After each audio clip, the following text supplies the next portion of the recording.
Bonjour pasteur. Bonjour Frère Mpunda. Merci beaucoup d'avoir accepté notre invitation en séjour. Nous allons parler de songes. Bien avant la présentation, chers téléspectateurs, nous recevons pour vous le pasteur Valère Msatou. Il est le docteur de songes. Docteur des songes, c'est celui qui a tous les secrets possibles des songes et par la lumière du Saint-Esprit. Il est également l'auteur de l'ouvrage intitulé Les secrets des songes, responsable de l'église évangélique Plein Salut. Pasteur, dites-nous, c'est quoi d'abord les songes? Merci mon frère. Je voulais d'abord rectifier, je n'ai pas toute la lumière, c'est le Saint-Esprit qui en a. C'est vrai, vous avez souligné quelque part. Les songes, en un mot, c'est un langage de Dieu qui vient par des images lorsque nous dormons. Cela peut être la nuit ou la journée. Dieu vient, il nous donne des songes. Bien sûr, ce n'est pas Dieu seulement, parce qu'il y a trois sources. Mais les songes en général, ce sont des images que nous voyons lorsque nous dormons. Voilà, dit de manière simple. Est-ce qu'il y a aussi la différence entre la vision et les songes? Oui, une petite différence. Les songes, c'est pendant le sommeil. La vision, on peut la voir, même on a des yeux ouverts, on peut la voir. Bon, les yeux fermés aussi, on va avoir des visions. Et la vision vient un peu avec beaucoup de puissance par rapport au songe. Il y a quand même une petite différence qui est là. Pasteur, il y en a qui disent que les songes, c'est un rêve qui a un sens divin, tandis que le rêve n'a pas toujours un sens divin. Quelle est votre réaction? Ok, j'ai aussi entendu un jour quelqu'un expliquant la différence entre rêve et songe. Bien aimé, après quelques recherches, vous voyez, ce domaine, on ne le prêche pas aujourd'hui, on a eu quand même du temps, c'est depuis l'an 2000.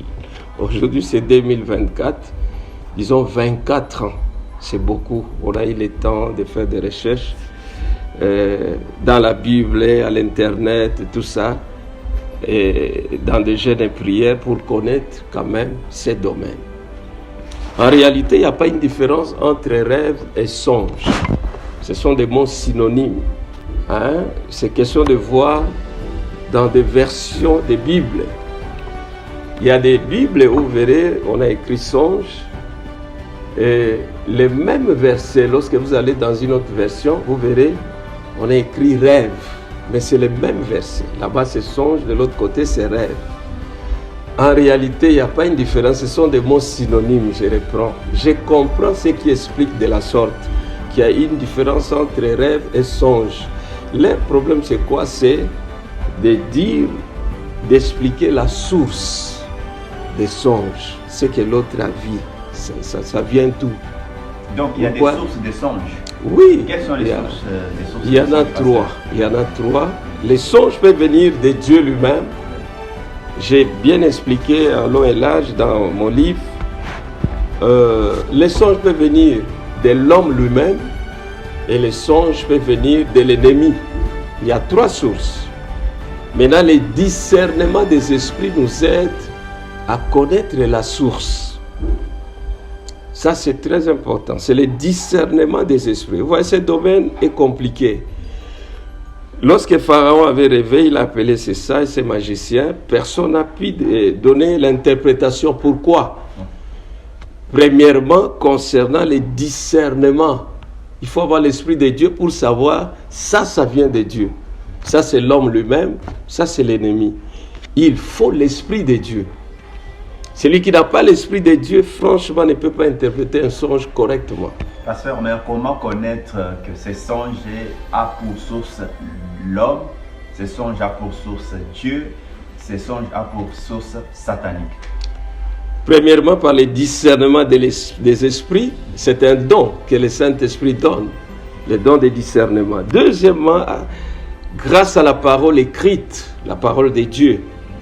Grâce à la parole de Dieu et le discernement, facilement nous saurons que ces songes vient de Dieu ou de l'ennemi. Un jour, un pasteur m'a appelé, il m'a donné les songes de l'un de ses pasteurs.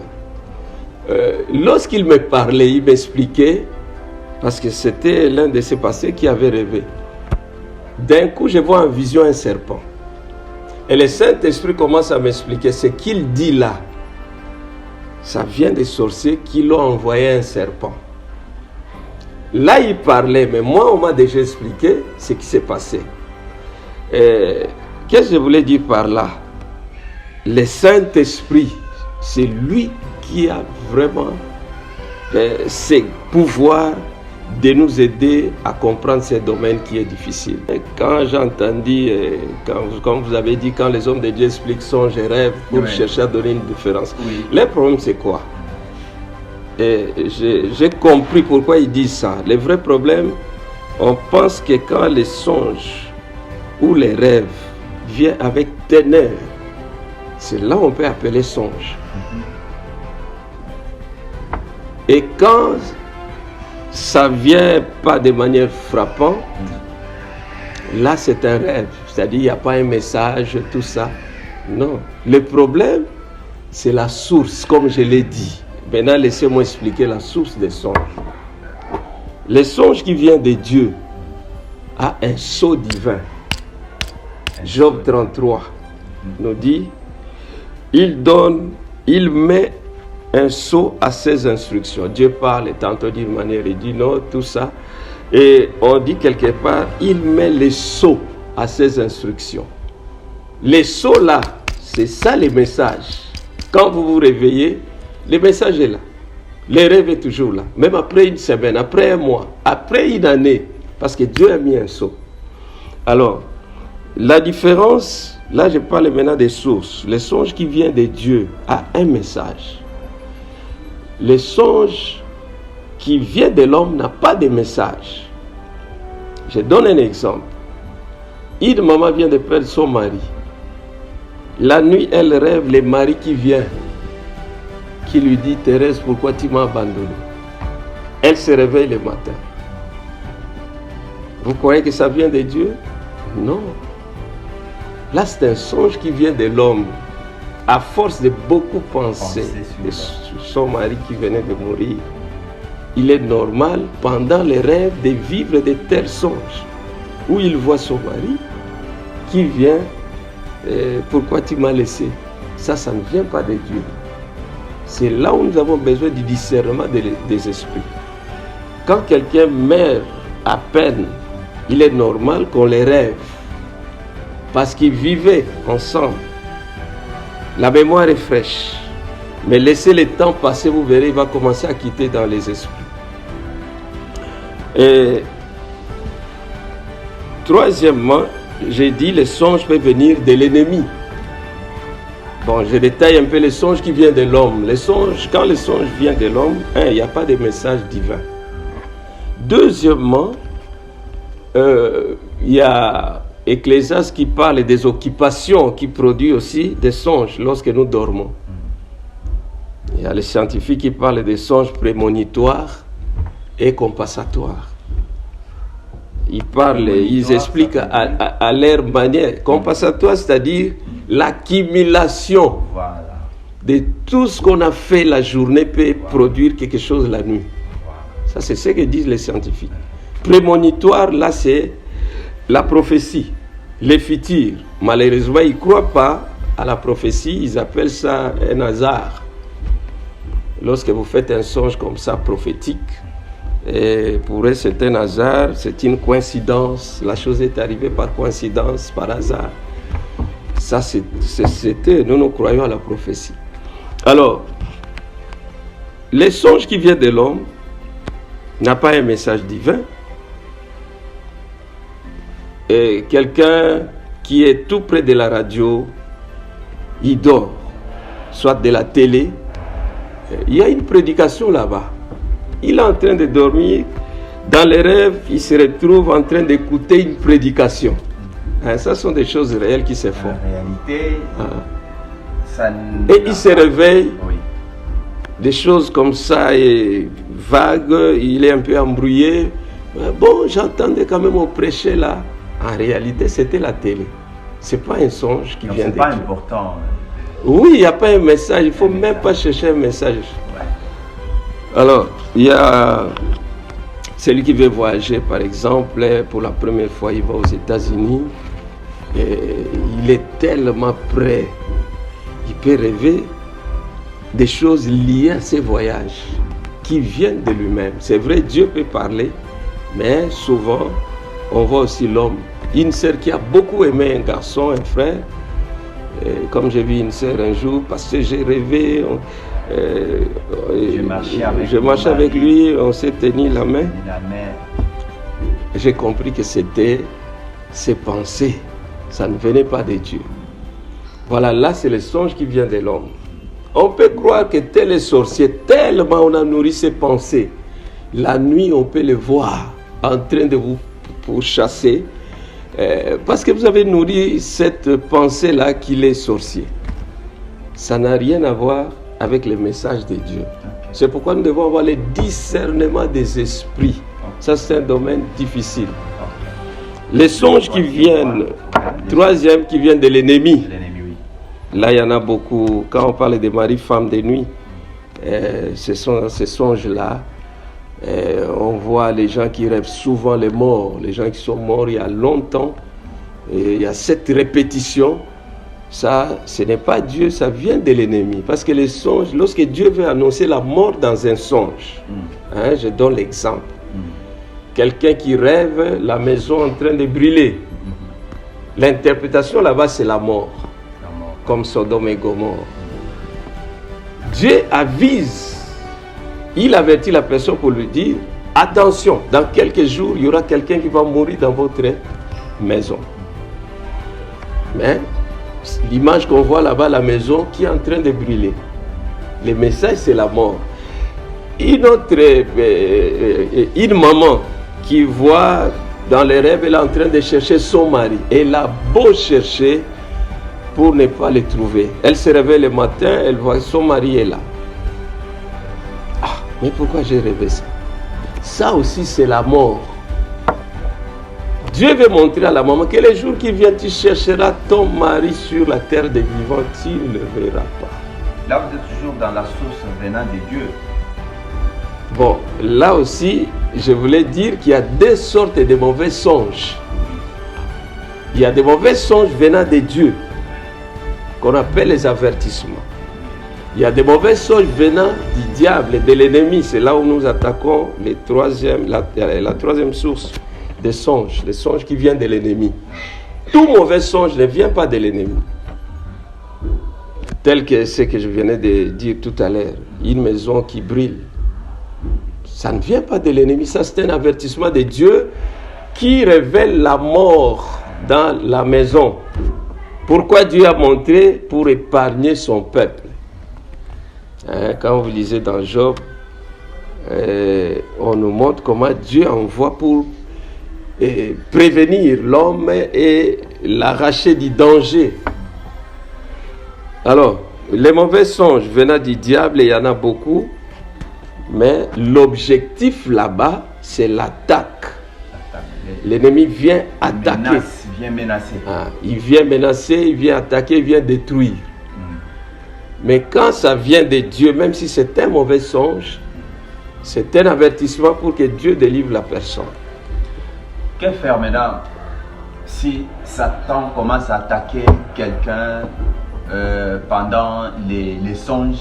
Qu'est-ce que cette personne peut faire? Il y a deux sortes d'attaques pendant la nuit. Il y a l'oppression et il y a la possession. L'oppression, l'ennemi attaque du dehors. Vous venez par exemple d'un deuil, parce que les démons, souvent, ils sont, ça dépend des milliers, ça dépend des milliers. Vous venez d'un deuil, souvent les sorciers aiment des deuils. Et lorsque vous retournez à la maison, vous jetez comme ça au lit sans prier. Directement, vous sentez que vous êtes en train de rêver une femme de nuit, alors que vous ne faites jamais de tels rêves, ça fait longtemps. Là, c'est une oppression, c'est une attaque du dehors. Qu'est-ce qu'il faut faire? Il faut seulement chasser. Ça va partir. Mais si la personne a l'habitude de rêver une femme de nuit, par semaine, 3 ou 4 fois. 3 ou 4 fois par semaine. Franchement, là, ce n'est pas une oppression, c'est une possession démoniaque. C'est-à-dire, l'esprit se trouve dans sa vie. Dans ces cas, qu'est-ce qu'il faut faire? Il faut la délivrance par une autre personne. Par une autre personne. Il y a beaucoup qui font de tels rêves. Mari, femme de nuit, il se réveille, il commence à chasser. Il prend beaucoup de temps, il dort. Après 2 jours, pas de problème. 3e jour, le démon surgit et l'affaire reprend. Bien-aimé, vous avez très bien compris.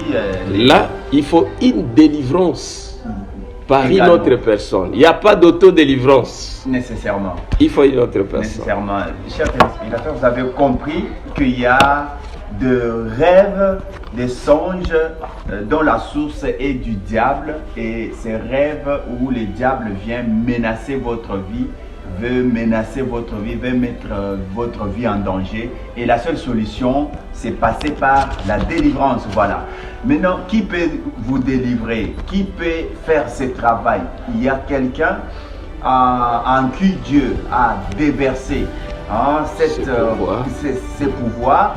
Il est écrit en Ésaïe 42, voici mon serviteur, mon élu. Donc, ce n'est pas pour rien que nous l'appelons docteur des songes, c'est parce que Dieu a mis cette grâce sur lui. Venez avec vos rêves, venez avec vos problèmes qui nécessitent la délivrance. Il est là au travers de la prière. Dieu va vraiment vous aider. Je vais d'abord répondre à ce que vous avez dit. Qui peut délivrer une telle personne qui fait de mauvais rêves? Ici, c'est pas tout le monde qui peut faire ces services et réussir, mais au moins celui qui a reçu la grâce de la délivrance, il peut le faire avec succès. Pourquoi je dis ça? Je donne un exemple. Il y a des cas qui nécessitent une bonne préparation pour que la délivrance soit réelle. Mais il y a des hommes de Dieu qui peuvent prendre des choses à la légère. Comme conséquence, on prie, mais la manifestation continue. La personne voit toujours ses maris aux femmes de nuit. C'est là où j'ai dit qu'il faut aller vers les hommes de Dieu sérieux. Voilà la réponse. C'est lui qui a le temps de venir vers nous. Vraiment, bienvenue. On va l'accueillir. Okay. Pasteur, docteur des songes, les bonnes choses ne durent jamais. Le temps nous fait défaut. Voilà. Nous voici à la fin de ce programme, chers téléspectateurs. Vous voulez joindre le docteur des songes? Il est sur ses adresses YouTube, Valère Moussatou Ministries, Facebook, Valère Moussatou, TikTok, Docteur des Songes, Instagram, Docteur des Songes, et aussi, vous pouvez l'appeler ou l'écrire sur WhatsApp. Il est au plus 243 99 81 77 74. Je reprends 099 81 77 704. Chers téléspectateurs, c'était l'honneur pour nous de recevoir cet homme béni richement. Béni richement. Il n'a pas seulement le don d'interpréter, mais aussi il a ce pouvoir, cette capacité de délivrer. Ce n'est pas par ses forces, ce n'est ni par ses expériences, mais c'est à l'aide du Saint-Esprit. Venez nombreux. Le docteur des songes vous attend. Pasteur, les derniers mots. Mon dernier mot, nous attendons vos appels. Vous avez eu des songes difficiles, parce qu'il y en a. Appelez-nous. Les coordonnées sont là. Nous allons vous aider. Et puis, si vous avez besoin d'une prière de délivrance, de guérison, il y a une maladie incurable, Dieu nous a fait cette grâce aussi. Merci voilà. À tous et à toutes, de loin ou de près, même à l'étranger, où vous pouvez nous suivre au travers de réseaux sociaux. Grande était notre joie et de vous retrouver. À bientôt, au plaisir.